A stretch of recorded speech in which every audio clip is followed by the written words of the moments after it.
Cooker விசில மறந்து உணவு வீணாகி போச்சா? இனி அந்த கவலையே வேண்டாம். வழங்குகிறோம் உலகின் முதல் விசில் கவுண்டர் குக்கர், புதிய அல்ட்ரா குரோனோ. அல்ட்ரா என்றால் ஆரோக்கியம்.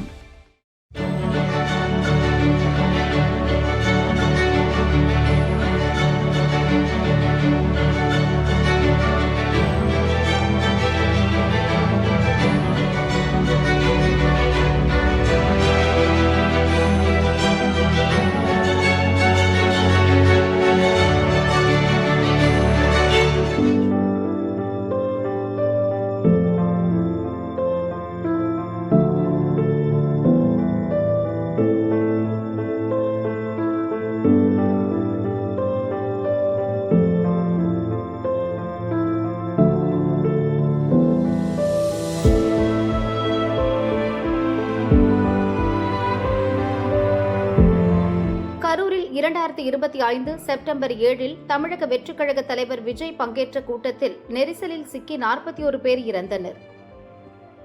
அதன்பின் 285 நாட்களாக கரூர் செல்லாத நிலையில் முதல்வரான பின் முதல் முறையாக விஜய் இன்று கரூர் சென்றார். கரூர் மாவட்டம் வெண்ணெய்மலை அருகே தனியார் கல்லூரி விளையாட்டு மைதானத்தில் 5000 பேர் பங்கேற்கும் மக்கள் சந்திப்பு கூட்டத்தில் உரையாற்றினார். தொடர்ந்து ரோட் ஷோ சென்ற முதல்வர் விஜய் விருந்தினர் மாளிகையில் ஓய்வெடுத்தார். பின் கலெக்டர் ஆபீஸில் பயனாளிகளுக்கு நலத்திட்ட உதவிகள் வழங்கும் விழா, அதிகாரிகளுடனான ஆய்வுக் கூட்டத்தில் பங்கேற்றார். மனவாசி ஊராட்சியில் 1700 கோடி தோல் அல்லாத காலணிகளை உற்பத்தி செய்யும் தனியார் நிறுவனத்திற்கு அடிக்கல் நாட்டினார்.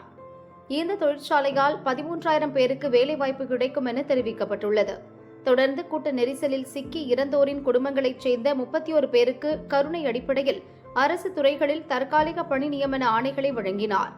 ஈரோட்டைச் சேர்ந்த சாந்திக்கு 10 லட்சம் ரூபாய்க்கான கருணை தொகையை முதல்வர் வழங்கினார். பணி நியமன ஆணை வழங்கிய போது முதல்வர் கண்கலங்கியதாக அதை பெற்றவர்கள் கூறினர்.